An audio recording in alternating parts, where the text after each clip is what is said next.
Hey everyone. So we're always talking about what AI can do, right? It writes poems, it discovers new medicines, it's pretty wild.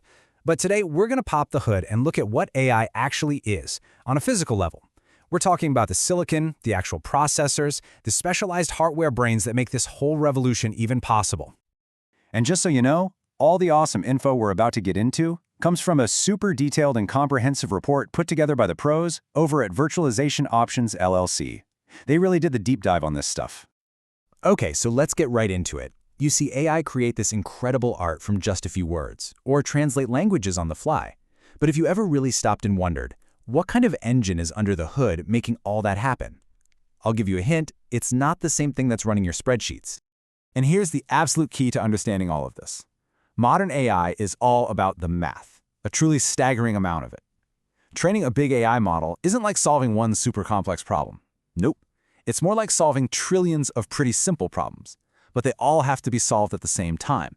This takes a colossal, almost ridiculous amount of raw computation. So let's start at the beginning with a processor we all know, the CPU, the Central Processing Unit. It's the original brain in pretty much every computer, the foundation that all of modern computing was built on. So think of a CPU like a brilliant, world-class head chef.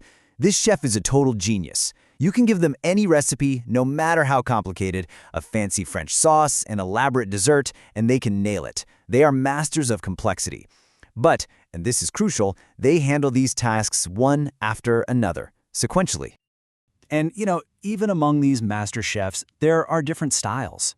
Some are all about those complex single-step recipes, while others are built to just blaze through a ton of simple steps with incredible speed. But no matter how they do it, they're all focused on finishing one main dish at a time. And this is exactly where our brilliant head chef just hits a wall with AI. See, AI isn't one complex recipe. It's like asking that one chef to prepare a really simple appetizer, but for an entire stadium of 10,000 people all at once. It doesn't matter how amazing that chef is, their one-at-a-time nature creates an impossible bottleneck. So, if the master chef can't handle the massive party, what do? You don't need a smarter chef, you need way more cooks. And that brings us to the GPU, the game-changing solution that really unlocked modern AI. Right, so in comes the GPU, the Graphics Processing Unit. Now, these were originally made for video games, to render millions of pixels on your screen all at the same time.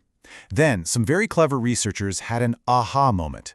Instead of one genius head chef, a GPU is like an army of 1,000 line cooks.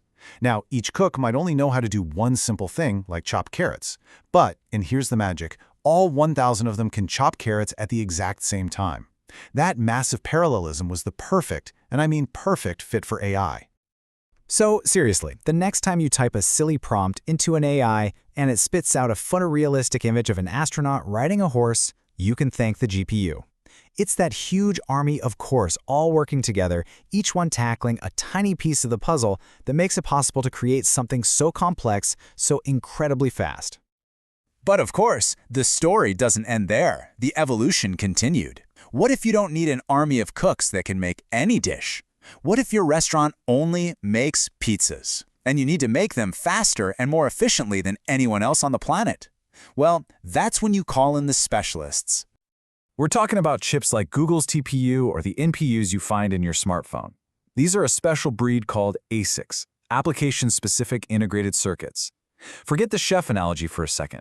This is a custom-built, fully automated pizza machine. It can't make you a salad, it can't grill you a steak, but it can churn out perfect pizzas with absolutely mind-bending speed and efficiency, using way less power than a whole kitchen staff. And believe me, you use this tech every single day without even thinking about it. You know when you open your phone's camera and it instantly finds all the faces in the shot to get the focus just right? That's not happening on some server miles away. That's a tiny, super efficient NPU, a little pizza machine, running right there on your device. It's what makes that feature instant, private, and it saves your battery life. So as we start to pull all this together, you can see it's not really about which processor is best. It's more about having a whole toolbox full of AI hardware and knowing exactly the right tool to grab for the specific job you're trying to do. This table right here just sums it all up beautifully. You've got the CPU, your versatile head chef, running the whole show, handling all the general purpose stuff.